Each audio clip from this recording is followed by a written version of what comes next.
Break के बाद आपका फिर स्वागत है। हम जानने की कोशिश कर रहे हैं कि क्या शिमला नगर निगम चुनाव के नतीजों का असर आगामी विधानसभा चुनाव पर पड़ सकता है या नहीं। मोनिका, आप जो सीपीएम के रिप्रेजेंटेटिव हैं आपके साथ विजेंद्र मेहरा, उनसे दो सवाल मैं पूछना चाहता हूं। एक सवाल तो ये है कि वो जहां तक पार्षदों का सवाल है वो सिर्फ 3 सीटें जीत पाए हैं, जबकि डिप्टी मेयर और मेयर वो दोनों जीत पाए हैं। इसका अंतर ये क्यों रहा है, उनके लिए कैसा समझते हैं इसके बारे में। और दूसरा, जिस किस्म का जनादेश इस पूरे नगर निगम चुनाव में आया है उसके चलते हुए वो इसको कैसे चला पाएंगे और इसका विधानसभा के चुनाव पे क्या इंपैक्ट पड़ेगा। देखिए विजेंद्र जी, मेरा क्वेश्चन आपसे है, मैं आपसे ये पूछना चाहूंगी कि इस बार मेजोरिटी आपकी है नहीं, तीन सीटें आपने जीती है, क्या आपके लिए एक तरह से ये कांटों का ताज है? किस तरह से आप हाउस को रूल करेंगे? हम बिल्कुल ऐसा नहीं मानते, क्योंकि अब जो चुने हुए प्रतिनिधि हैं वो किसी पार्टी विशेष के नहीं है, अब वो जनता के प्रतिनिधि। और इसीलिए हमने घोषणा पत्र के पहले पेज में कहा है कि हर 3 महीने के अंदर वार्ड सभा होगी।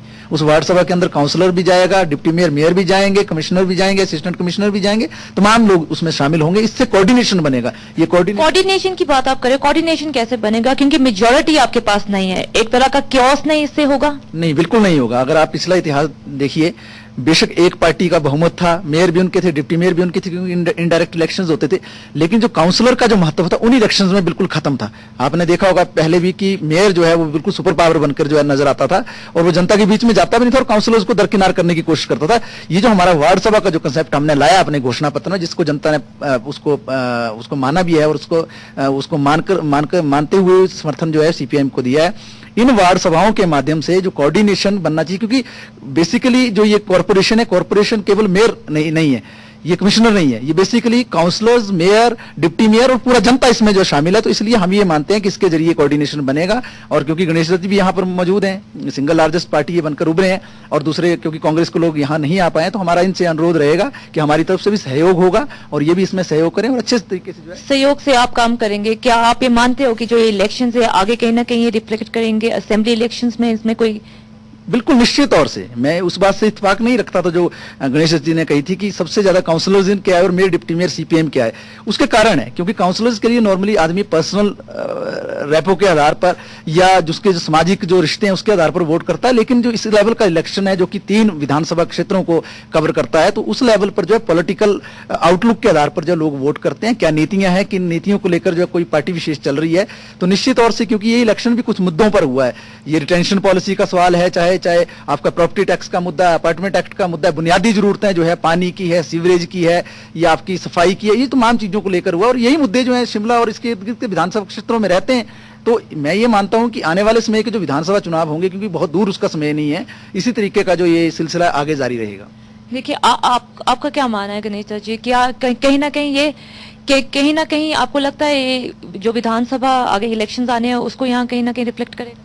नहीं, जैसे विजेंद्र ने बात की है कि कुछ मुद्दों को लेकर के इन्होंने चुनाव लड़ा है, मैं समझता हूं कि कुछ लोगों की भावनाओं को भड़काया गया है। उसका कारण है कि इन्होंने कहा कि हम सभी मकानों को रेगुलाइज कर देंगे, सभी अनऑथराइज मकानों को रेगुलाइज कर देंगे, सभी जगह के टैक्स माफ कर देंगे और जो कहीं जगह नई टैक्स नहीं लगने देंगे। इन कुछ चीजों के आधार पर हो सकता है लोगों ने भावनाओं बह करके इनको वोटें दे दी हैं, लेकिन इनको पूछा जाए कि न कि इनकी हिमाचल प्रदेश में सरकार है, सरकार या बीजेपी की बनती है या कांग्रेस की बनती है, तो ये किस आधार पर लोगों के साथ कमिटमेंट करके आए कि हम आपके अपार्टमेंट एक्ट भी खत्म कर देंगे, हम आपके मकान भी रेगुलाइज कर देंगे, हम आपकी रिटेंशन पॉलिसी भी बना देंगे। ये तो सरकार की जिम्मेदारी है ना, जो सरकार की जिम्मेदारी है, इनका कहना है। आपका क्या कहना है?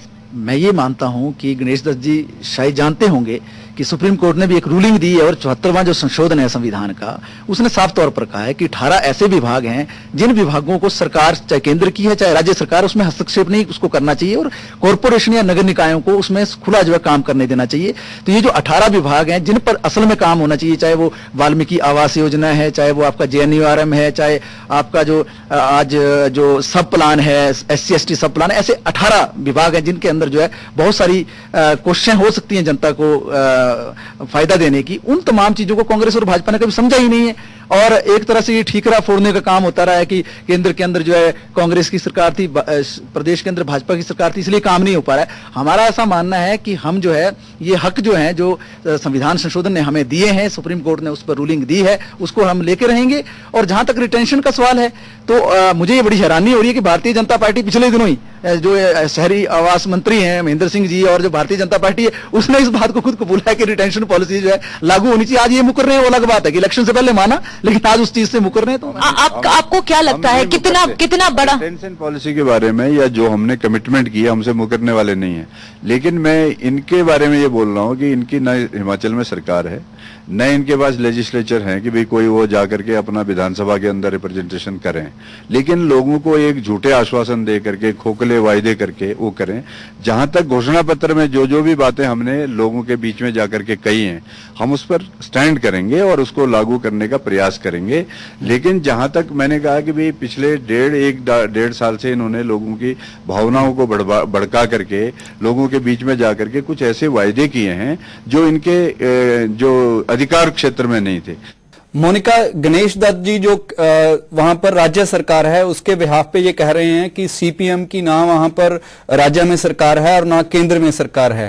ये जो म्यूनिसिपल कॉर्पोरेशन है, जो शिमला नगर निगम है, उसका जो चुनाव है, जो उसका नतीजा है, उसको घटाकर देखने का या उसको डीमेन करने का भी एक हो सकता है। आप इसके बारे में पूछिए इनसे, गणेश दत्त जी के बारे में। देखिए सर, माना कि सेंटर में कांग्रेस की गवर्नमेंट है और बीजेपी गवर्नमेंट स्टेट में है और जो एमसी है वो इंडिपेंडेंटली रन करता है, कहीं ना कहीं सहयोग रहता है दोनों पार्टीज का, लेकिन एलिगेशन हाँ सरकार का और कॉर्पोरेशन में कहीं ना कहीं कोऑर्डिनेशन रहता है। लेकिन आरोप ये है कि लैक ऑफ कोऑर्डिनेशन है।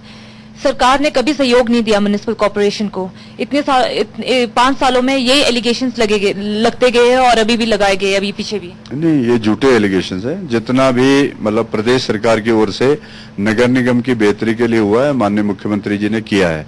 हम आपको स्मरण कराना चाहते हैं कि पिछले टेन्योर में 87 करोड़ रुपए के जो इनके ड्यूज थे नगर निगम के वो हमारी सरकार ने माफ किए हैं।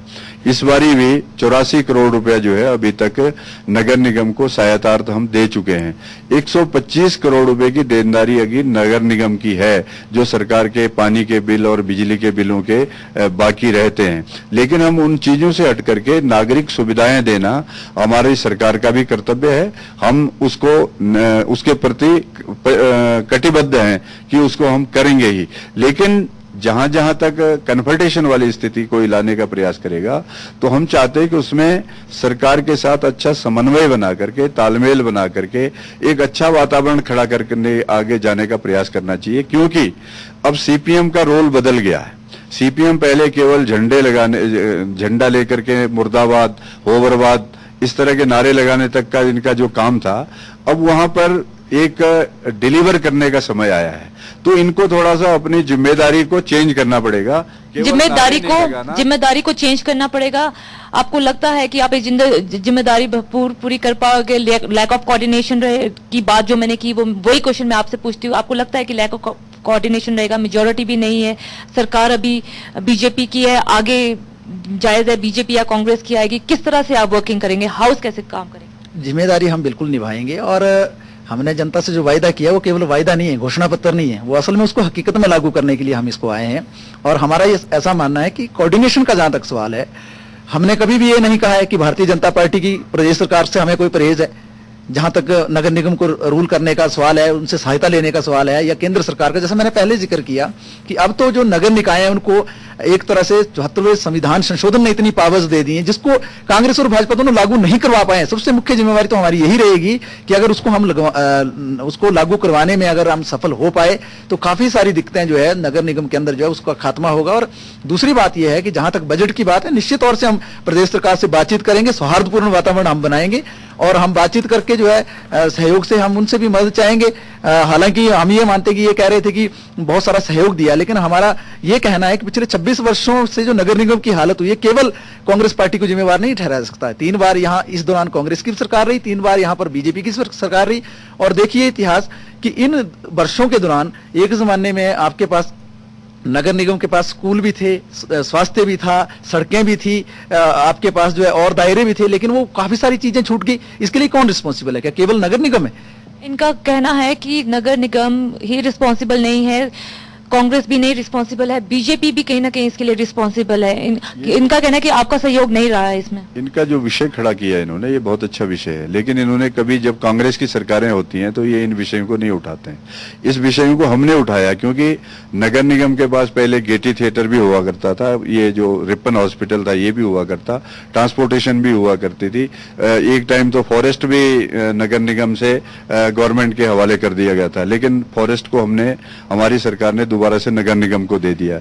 हम चाहते हैं कि जो नगर निगम की परिसंपत्तियां हैं वो किसी समय स्वायत्त रहते हुए नगर निगम के पास रहनी चाहिए थी, लेकिन इस बात का हमें दुख है कि जब ये एक एक करके प्रॉपर्टी कांग्रेस सरकार के समय अपने अधिकार में लिया जाता रहा तो ये सीपीएम के लोग कभी भी उस समय कभी उन्होंने प्रोटेस्ट नहीं किया है। लेकिन आज इस विषय को इसलिए उठा रहे हैं क्योंकि यहाँ पर बीजेपी की सरकार है।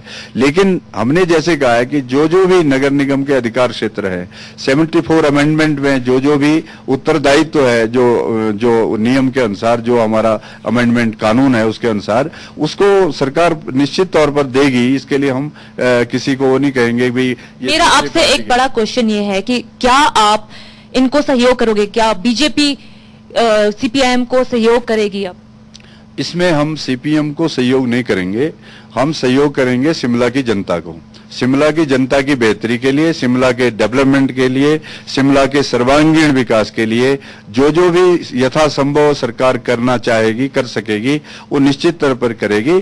लेकिन जैसे मैंने कहा कि तालियां तो दोनों हाथों से बजती हैं, ये अब इनके ऊपर निर्भर रहता है कि किस प्रकार का व्यवहार करते हैं। आपके ऊपर निर्भर रहेगा किस तरह का व्यवहार आपसे आएगा। इन्होंने कहा कि आपसे सहयोग नहीं करेंगे, क्या आप कांग्रेस के साथ अलायंस करेंगे? ऐसा कुछ नहीं होने जा रहा है, क्योंकि आपको जैसा मैंने पहले कहा कि जो वार्ड स्तर का जो कॉन्सेप्ट हमने उठाया वो इन दोनों पार्टियों के पास विजन नहीं था, दृष्टिकोण नहीं था, नजरिया नहीं था, इसलिए हमने वार्ड स्तर का जो कॉन्सेप्ट उठाया। हम ये मानते हैं कि जब वार्ड स्तर का ये जो हमने एक फॉर्मूला तैयार किया, इसको हम लागू कराने में अगर सफल हुए तो निश्चित रूप से कोऑर्डिनेशन कांग्रेस के साथ भी बनेगा। कोऑर्डिनेशन की बात इन्होंने की कहीं ना कहीं, पर एक बात जरूर है यहाँ पर कि जिस तरह की मेजोरिटी यहाँ पर आई है, आंकड़े आए हैं 12, 10 और 3, कहीं ना कहीं डेवलपमेंट वर्क जरूर हैम्पर करेगा, क्योंकि किसी के पास फुल फ्लेज मेजॉरिटी नहीं है यहाँ पर। दलजीत, मोनिका, आप हमारे साथ जुड़े, आपका बहुत बहुत धन्यवाद। आपके साथ बैठे दोनों मेहमानों का भी बहुत बहुत धन्यवाद। शिमला की जनता ने नगर निगम चुनाव में खंडित जनादेश दिया है, इसका असर आने वाले विधानसभा चुनाव पर पड़ेगा या नहीं ये कहना मुश्किल है। हाँ, इतना तय है कि शिमला नगर निगम को चलाना सीपीएम के मेयर के लिए बहुत बड़ी चुनौती रहेगा। इसी के साथ ही हम आज का प्राइम डिबेट खत्म करते हैं। नमस्कार, सत श्री अकाल, खुदाफिज।